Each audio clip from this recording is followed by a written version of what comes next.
नमस्कार, जी न्यूज चॅनलच्या ठळक बातम्यांमध्ये आपल्या सर्व दर्शकांचे स्वागत. शौर्य नर्सिंग अँड पॅरामेडिकल कॉलेजचे स्नेहसंमेलन थाटामाटामध्ये झाले संपन्न. बहारदार नृत्यांनी कार्यक्रमांनी दर्शक झाले मंत्रमुग्ध. शौर्य बहुउद्देशीय संस्था द्वारा संचालित शौर्य नर्सिंग अँड पॅरामेडिकल कॉलेजने विद्यार्थ्यांचे स्नेहसंमेलन उमरेड शहरातील श्रीकृष्ण मंगल कार्यालय उमरेड येथे नुकतेच आयोजित केले होते. 15 वर्षापासून नर्सिंगच्या विद्यार्थ्यांना सेवा देणाऱ्या या संस्थेचा आज 4 शाखा झाल्या असून शून्यातून सुरू केलेला प्रवास आज अनेक विद्यार्थ्यांना रोजगाराभिमुख शिक्षण देत आहेत.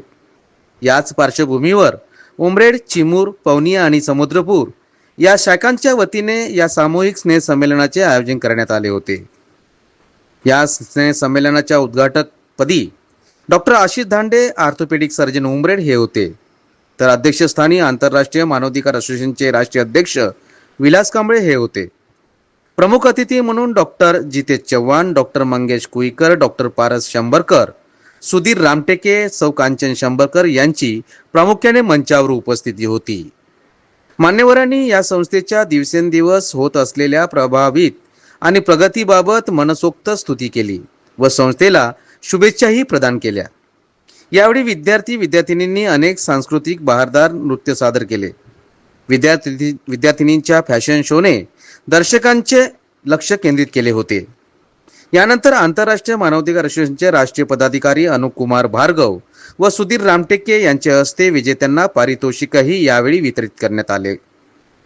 या स्नेहसंमेलनाच्या यशस्वीतेसाठी संस्थेच्या अध्यक्षा सुरेखा मेश्राम, सचिव श्याम मेश्राम, प्रिन्सिपल भारत गणवीर, विशाल दुर्गे, प्रीती बोरकर यांच्यासह समस्त प्राध्यापक वृंद व कर्मचाऱ्यांनी या स्नेहसंमेलना यशस्वी करण्यासाठी अथक परिश्रम घेतले होते.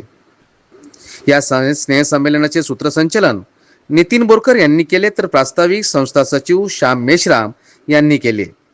आभार प्रदर्शन प्राध्यापक विशाल दुर्गे यांनी केल्यानंतर स्नेहसंमेलनाची सांगता करण्यात आली. आपण पाहतो ते जी न्यूज. आपल्या सभोवताल एखादी घटना, समस्या किंवा उपक्रम असतील तर आमच्या अधिकृत प्रतिनिधीस कळवा. आम्ही ते आमच्या चॅनलवर प्रसारित करण्याचा प्रयत्न करू. आपणास जर आमच्या बातम्यांचा नियमित अपडेट घ्यायचा असेल तर आत्ताच आमच्या चॅनलला लाईक, सबस्क्राईब व शेअर करा. जी न्यूज चॅनल करिता चीफ ब्युरो, नागपूर.